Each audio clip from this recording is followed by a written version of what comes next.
آنچه را از ما مانده به نیکی و پاکی نگاهبان باشید که ایران زمین جایگاه پاکان و نیکان روزگار است.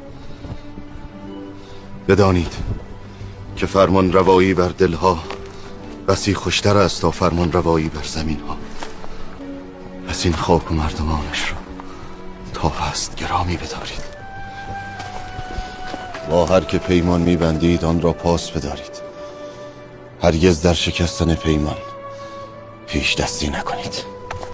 کیش شکست خوردگان خود را پاس بدارید و آیینشان را آزاد.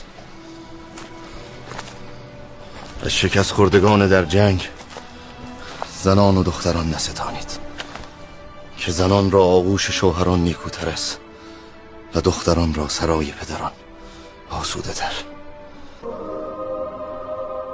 پس از مرگم هیچ کس بر پیکر برهنه من نگاه نکند. هیچ آیین سوگ برگزار نکنید.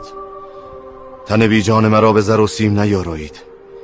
پیکرم را بی درنگ در خاک کنید، که از خاک این سرزمین جز نیکویی نمی روید.